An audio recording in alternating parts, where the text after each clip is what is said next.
one of the most crowded corners of Lagos, where survival was louder than dreams, lived a family barely holding on. And every morning, before the sun stretched across the rusty rooftops, one voice rose above the noise. Tenny, a woman of unshaken faith. Great is thy faithfulness, O God my Father. Her voice echoed through the slum. Some listened, many complained, but inside her home, faith was under attack. Tony, the man of the house, once a respected radio broadcaster, now a broken man. 10 years after losing his job, he had lost something worse: hope. Every morning as Tenny, his wife, sang, Tony shouted, "Enough! Where is this God you are singing to?" Their 2 sons, Tolu, a carpenter apprentice, and Timini, learning furniture design, kept quiet. But Tamara, their only daughter, she didn't stay quiet. She had inherited her father's anger. "Mama," she said one morning, "people that don't even know God are making it, but look at us." Louisa, their neighbor, a gentle widow who sold akara, often tried to intervene. She quoted scriptures, encouraged them, warned them. But Tamara had made up her mind. I will believe in God only when He changes our story. That same day, on a busy, dusty street, Tamara saw it. A dirty, abandoned poster, almost invisible. But desperation has sharp eyes. She picked it up. A job. A wig factory. Payment in dollars. Her heart raced. She called. No ring. Just a message. An address. The next morning, Tenny sat quietly, disturbed. "I had a dream about you, Tamara." Before she could continue, Tony snapped. "Enough! Dreams again? Has it changed anything?" Tenny whispered. God is not to be mocked. But Tamara had already decided. She picked her bag, checked the poster, and walked away without telling anyone. 3 buses, different routes, unknown roads. Even the bus conductor, Bala, looked at her strangely. "You sure say person dey where you dey go?" Tamara forced a smile. Money was waiting. She couldn't turn back. Soon, Lagos disappeared. Bushes swallowed the road. Silence replaced life. Then, a building, standing alone like it was hiding. The sign matched the poster. She entered and froze. Beauty, luxury, rows of wigs, workers moving. Silently. Too silent. No greetings, no laughter, no men, only women, focused, mechanical. A supervisor, Madame Vera, approached. Cold eyes, no smile. "Change your clothes, leave your bag, read this." Tamara obeyed. But when she looked up, Madame Vera was gone. Her phone, dead. The factory, empty. Everything gone. Her breath quickened. She reread the rules. Strange, strict, terrifying. And then she remembered her mother's dream. I should have listened. She ran outside. No gate, no road, only fog and enclosure. She tried hiding in a vehicle. A violent wind threw her back. Then, bell sound. Suddenly, everything returned. Workers, machines, reality.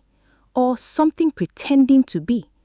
Midnight, everyone gathered. Around a massive glass showcase. No one spoke. Then, hands stretched forward. Purple smoke rose from their palms into the wigs. Tamara's body moved, but not by her will. Something had taken over. Days passed, then weeks. Tamara forgot her home, forgot her family, forgot herself. Until salary day. She was released, but she wasn't free. She sold wigs, cheap, very cheap. People rushed. Markets changed, Shomolu, Elupeju, different places each time. She rang a small bell. Customers came. But with every sale, something followed. Sickness, madness, broken homes, death, lives destroyed. Then came Laurentia, a university student, daughter of Pastor Andrew. She wore the wig for a birthday photo shoot. Hours later, she lost her mind. Pastor Andrew didn't panic. He asked one question. What did she wear? The wig. He took it, locked himself in prayer. 7 days, no food, only war. On the 6th day, something broke. Chaos in the factory. Tamara was punished, sent out, no salary, only wigs to sell. That day, everything changed. A young content creator, Beckett V, was live streaming nearby. She focused on Tamara. Viewers reacted. Zoom her face. I know her. The bell, the bell. Within minutes, people gathered. Victims, angry, awakened. They attacked her. Live, streaming, viral. Tamara screamed, cried, confessed. I didn't know, I swear. Men went to find the factory. Nothing. No building. No address. Gone. Like it never existed. Back home, shame, pain, isolation. People avoided them, refused to sell to them, called them witches. Tenny prayed. Tolu and Timini joined. 21 days.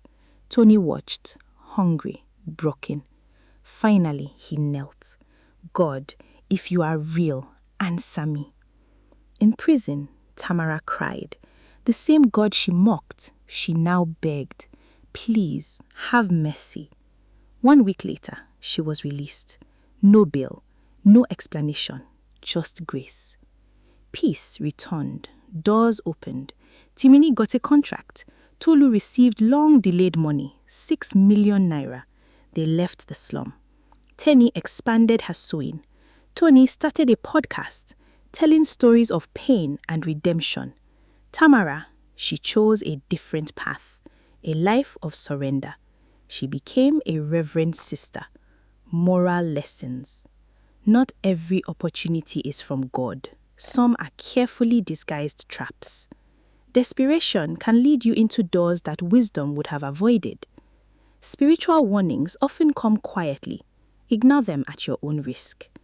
Bitterness towards God can blind you to danger. Evil looks attractive before it reveals its true nature. Money gained wrongly can destroy more than poverty ever could. When purpose is ignored, destruction finds space. The absence of God in a decision does not mean his approval. Family prayers can break chains individual strength cannot. Repentance may come late, but it is never rejected. What you bring into your life spiritually matters more than what it looks like physically. Influence is powerful. One wrong action can affect many lives. Silence from God is not abandonment, it is preparation.